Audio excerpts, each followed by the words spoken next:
Hello everyone, তো আজকে একটা ব্লগ নিয়ে চলে এসেছি। এদিকে পুঁই বিচি কাটা হয়েছে, কচু শাক, আর এদিকে পেঁয়াজগুলি রাতের জন্য ডালে বড়া করব। তো এদিকে আমি সজনে পাতা ফ্রাই বসিয়ে দিয়েছি।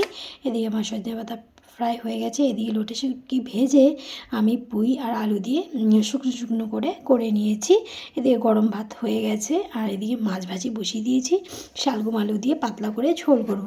তো এদিকে আমি মাছ ভাজা হতে হতে এদিকে আমার পুঁইটাটা পুঁই দিয়ে শুটকি দিয়ে শুকনো শুকনো করে করেছিলাম। আর এদিকে আমার কচু শাকও সেদ্ধ হয়ে গেছে। এদিকে ডাল বানিয়েছি আর গরম ভাত। তো এদিকে আমার এগুলো রেডি। তো আমি এদিকে মাছের মশলাটা করে নেবো। মাছের মধ্যে আজকে অন্য কোনো মশলা দেবো না। তো এদিকে আমি মাছের ঝোলের জন্য বসিয়ে দিয়েছি শালগম আলু একটু পেঁয়াজ সম্বার দিয়ে।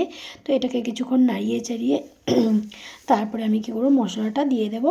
আর একটু মটর রাখা ছিল, ভাবলাম কি সেটাও রেখে কি লাভ, দিয়ে দিই।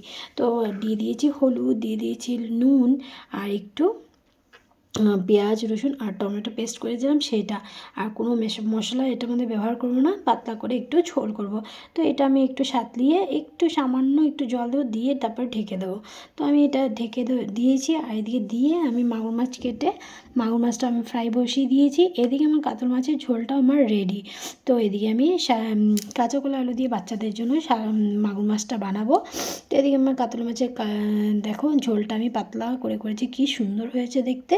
তো আমার এদিকে রেডি। তো এখন আমি কচু শাক বসিয়ে দেবো। তো কচু শাক আমি বসিয়ে দিয়েছি। একটু সোমবারে দিয়েছিলাম একটু গরম মশলা, এলাইচি আর তেজপাতা দিয়েছিলাম, আর কিছু দিইনি। আর এদিকে দেখো আমার মাগুর মাছের ঝোলটা আমি রেডি করে ফেলেছি।